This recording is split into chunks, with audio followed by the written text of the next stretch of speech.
En el A tenemos una viga corrida, pero la sección de esta viga corrida puede ser, como observamos en la figura B, puede ser de forma rectangular, parecida a una combinada, si se quiere, pero la combinada solo tiene 2 columnas. Esta ya tiene más de 2 columnas, 3 o más. O puede tener, como vemos la figura C, una sección T invertida, T al revés.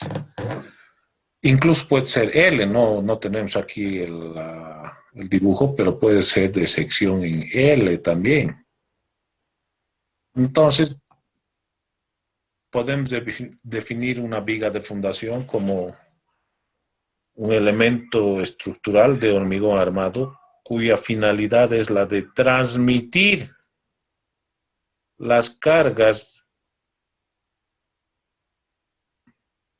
de más de 2 columnas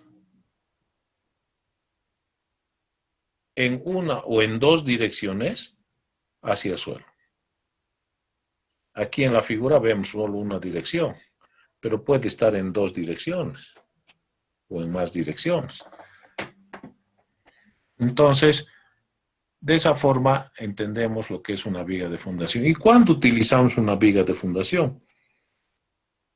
En estructuras ya medianamente grandes. Estamos hablando desde los 2, 3, 4, 5, hasta 12, 13 niveles de un edificio, dependiendo lógicamente de la resistencia admisible del suelo.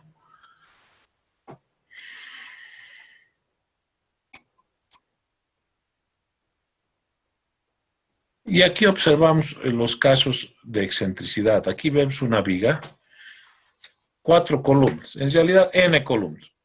Cada columna transmite una carga, P1, P2, P3,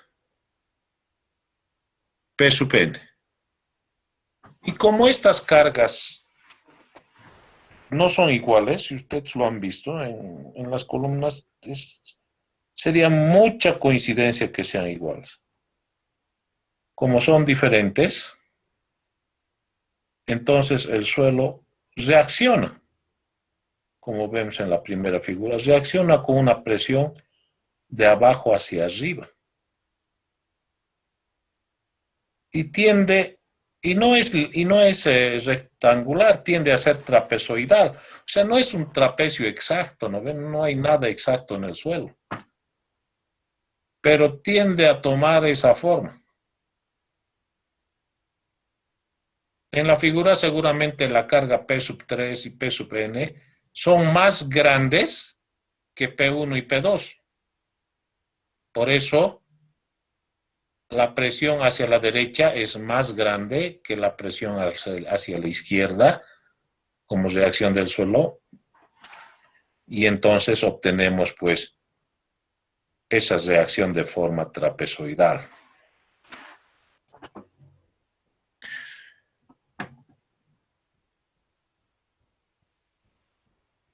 Se va a producir, por lo tanto,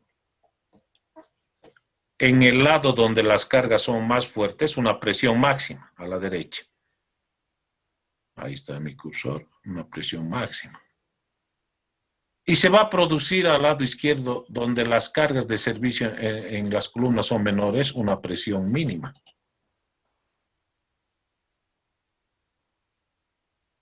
Teniendo una longitud L total de toda la fundación.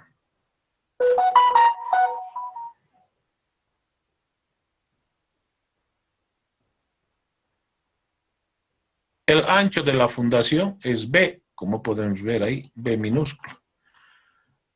Entonces, puede o no haber un límite de propiedad. Ahí podemos ver al lado izquierdo un límite de propiedad, pero no es un requisito.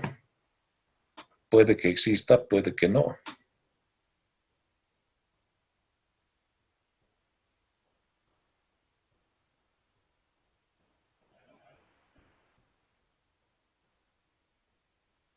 Entonces, la resultante de esta carga trapezoidal es R. Ahí está. R. la resultante. Y esa resultante cae en un punto. En la planta, observamos ahí, está a una distancia del origen. Ahí tenemos el eje X y el eje Y. Y la distancia del origen al punto donde cae la resultante R se denomina excentricidad de carga, E. Si bien aquí el dibujo está un poco desfasado, pero esta resultante R debería caer siempre dentro del núcleo central, de esta parte que está, de este rombo que está coloreado. Cuando esta resultante R cae muy lejos, como en este caso, muy lejos de este denominado núcleo central o tercio medio, entonces puede producir un volcamiento, una rotación de la fundación. Quiere decir, demasiada carga a un lado, poca carga al otro lado. Entonces hay peligro de que la fundación rote.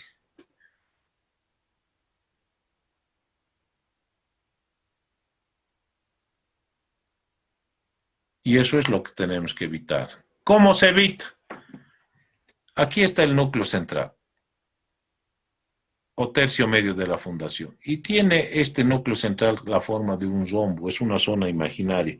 Tiene dimensiones. Si L es la longitud total de la fundación, del centro a los extremos, a ambos lados, hay una distancia L medios en la dirección X. Y en la otra dirección, si bien no está acotado, del centro hacia arriba y hacia abajo hay B sextos, perdón, L sextos abajo y arriba también B sextos. Esas son las dimensiones de este núcleo central o tercio medio de la fundación. Así se lo denomina. Entonces, la resultante R siempre debe caer dentro de este núcleo central. Caso contrario, hay riesgo de que nuestra fundación se incline.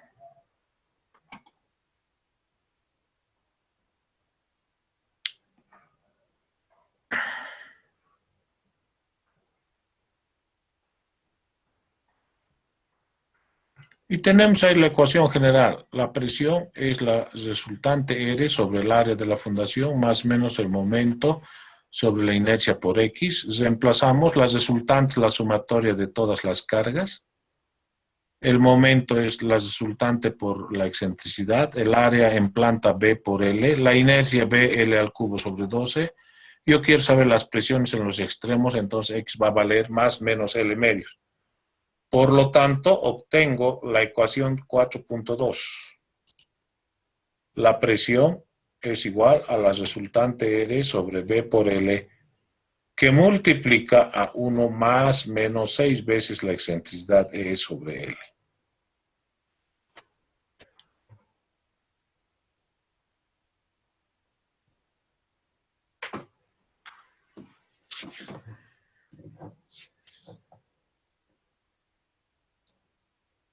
Lo ideal es cuando tenemos el primer caso, cuando esta excentricidad es cero. Si esta excentricidad E es cero,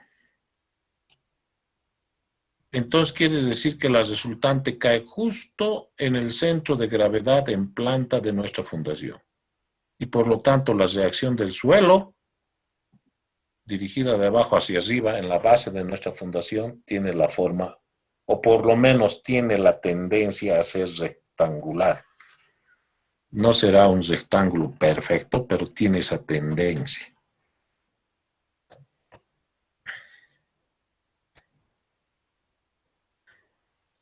La presión Q entonces será la resultante R sobre B por L.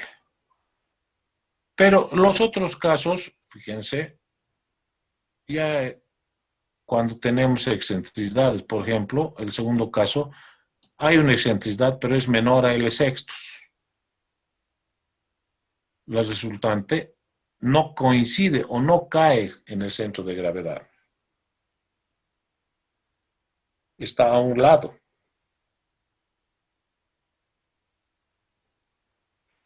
Entonces, la ecuación general, aquí tenemos la presión máxima. Utilizamos la ecuación general que hemos deducido, pero la presión máxima con el signo positivo y la presión mínima con el signo negativo. Y la presión máxima tendrá que ser siempre menor o igual a la resistencia admisible del suelo. El tercer caso es cuando esa excentricidad sigue aumentando y es igual a L sextos, o sea, estamos en el límite del núcleo central o tercio medio de la fundación. Entonces la reacción del suelo tiende a ser un triángulo, como observamos en la figura. La presión máxima será 2R sobre B por L. Y esa presión máxima siempre deberá ser menor a la resistencia admisible del suelo.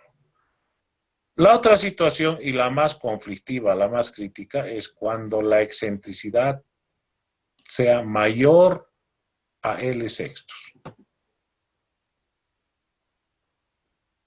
Entonces, vamos a tener también una reacción triangular como esta, pero no va a abarcar toda la base de nuestra fundación. Va a haber un sector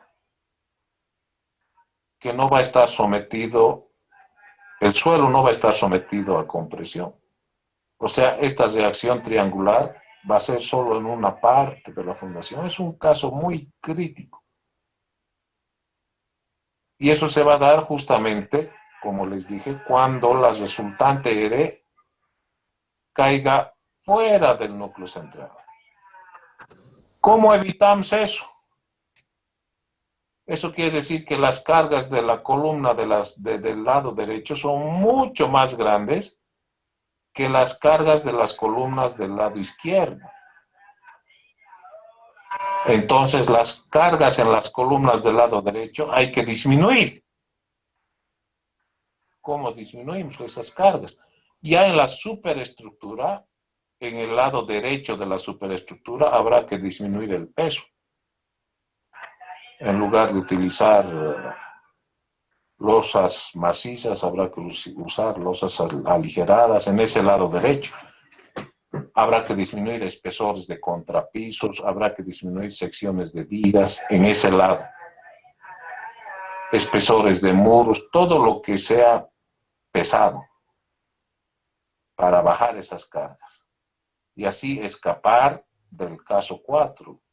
Entonces, cuando disminuyamos las cargas en las columnas de la derecha, la resultante se va a acercar al centro de gravedad y esa excentricidad va a disminuir hasta que la resultante caiga dentro del núcleo central. La otra alternativa es disminuir el número de niveles, pero a los propietarios no les gusta eso. A ver, díganle al propietario del edificio que están calculando que hay que disminuirle 2 niveles, no va a querer. Es más, cuando ustedes construyan un edificio, el propietario clandestinamente, entre gallos y medianoche, le va a aumentar 2 pisos más a la estructura, arriesgando más esta situación, poniendo más crítica la parte esta que les he mencionado, de que si la resultante cae fuera del núcleo central. Otra situación para salvar sería el uso de pilotaje. Con eso sí podríamos salvar una viga de fundación cuya resultante cae fuera del núcleo central, con pilotaje. Entonces, las formas de arreglar sería disminuir el número de pisos. Bueno, que eso mejor no lo hablaremos mucho porque no está bien, no es muy coherente. Sino disminuir carga en las columnas de la derecha, aligerando la estructura. Y otra, uso de pilotaje en la viga de fundación. En esas situaciones, entonces, sí podríamos diseñar nuestra viga de fundación cuando la resultante cae fuera del núcleo central.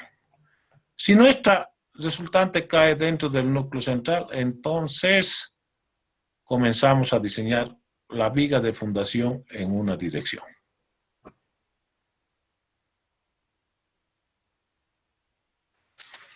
Y esto ya va a entrar al proyecto 3. Listo, ahí quedaremos, muchachos.